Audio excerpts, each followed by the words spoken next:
Hema committee റിപ്പോർട്ടിൽ സർക്കാരിന് മങ്ങൽ. Hema committee report പുറത്തു വന്നതോടെ മലയാള സിനിമാ ലോകം മാത്രമല്ല സർക്കാരും പ്രതിരോധത്തിലാവുകയാണ്. സർക്കാർ ഇത്രയും കാലം റിപ്പോർട്ട് പൂഴ്ത്തിവെച്ചുവെന്നാണ് പലരും ആരോപിക്കുന്നത്. ഹേമ കമ്മിറ്റി റിപ്പോർട്ടിന്മേൽ അടിയന്തര നടപടി സ്വീകരിക്കാൻ തയ്യാറാവണമെന്ന് ബിജെപി സംസ്ഥാന അധ്യക്ഷൻ K. Surendran. Hema committee report പൂഴ്ത്തിവെച്ചതിന് സംസ്ഥാന സർക്കാർ ജനങ്ങളോട് മാപ്പ് പറയണമെന്നും സുരേന്ദ്രൻ ആവശ്യപ്പെട്ടു. ഇടതുപക്ഷ സർക്കാരിന്റെ സ്ത്രീവിരുദ്ധ നയങ്ങളുടെ ഏറ്റവും ഒടുവിലത്തെ ഉദാഹരണമാണിത്. സിനിമാ സെറ്റുകളിലെ സ്ത്രീവിരുദ്ധത അവസാനിപ്പിക്കാൻ സർക്കാർ ശക്തമായ നിലപാടെടുക്കണം. സിനിമാ സെറ്റുകൾ സ്ത്രീ സൗഹാർദ്ദമാക്കാൻ വേണ്ട ഇടപെടലുകൾ സർക്കാർ കൈക്കൊള്ളണം. ശുചിമുറികളും വസ്ത്രം മാറാനുള്ള സൗകര്യങ്ങളും ഉറപ്പുവരുത്തണം. ഇതുവരെ വേട്ടക്കാർക്കൊപ്പമുള്ള നിലപാടെടുത്തത് ഇനിയെങ്കിലും സർക്കാർ തിരുത്താൻ തയ്യാറാവണം. ഇരകളുടെ വിവരങ്ങൾ മറച്ചുവെക്കേണ്ടത് സർക്കാരിന്റെ നിയമപരമായ ബാധ്യതയാണ് എന്നും സുരേന്ദ്രൻ പറയുന്നു.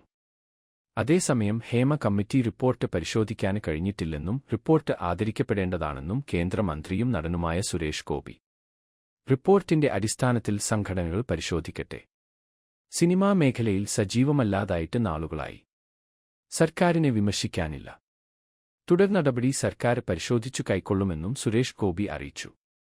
കമ്മിറ്റിയുടെ ശുപാർശകൾ സിനിമാ മേഖലയിലെ നവീകരണത്തിന് ഉതകുന്നതാകണം. ഒപ്പം വരും തലമുറയ്ക്ക് നിർഭയമായി പ്രവർത്തിക്കാനും ഇത് പ്രയോജനപ്പെടുമെന്നാണ് പ്രതീക്ഷ. ജനപ്രതിനിധിയെന്ന നിലയിൽ റിപ്പോർട്ടിനെക്കുറിച്ച് പഠിച്ച ശേഷം കൂടുതൽ പ്രതികരിക്കാമെന്നും കേന്ദ്രമന്ത്രി വ്യക്തമാക്കി. എന്നാൽ റിപ്പോർട്ടിന്റെ അടിസ്ഥാനത്തിൽ കേസെടുക്കാൻ കഴിയില്ലെന്ന സംസ്ഥാന സർക്കാരിന്റെ വാദം സ്ത്രീ പീഡകരെ സംരക്ഷിക്കുന്നതാണെന്ന് KPCC president K. Sudhakaran MP. പറഞ്ഞു. ആ റിപ്പോർട്ട് ഇത്രയും വർഷം പൂഴ്ത്തിവെച്ചതിലൂടെ സ്ത്രീസുരക്ഷ ഉറപ്പാക്കുന്നതിൽ സർക്കാർ പരാജയമാണെന്ന് തെളിയിച്ചു. സ്ത്രീകൾക്കെതിരായ അതിക്രമം ശ്രദ്ധയിൽപ്പെട്ടാൽ ഉടൻ തന്നെ കേസെടുക്കാനുള്ള ഉത്തരവാദിത്തം സർക്കാരിനുണ്ട്. എന്നാൽ പരാതി ലഭിച്ചാൽ മാത്രമേ കേസെടുക്കൂ എന്ന ബാലിശമായ വാദം അപഹാസ്യമാണ്. എക്കാലവും സ്ത്രീപീഡകരെ സംരക്ഷിക്കുന്ന സമീപനമാണ് സിപിഎമ്മിന്റേത്.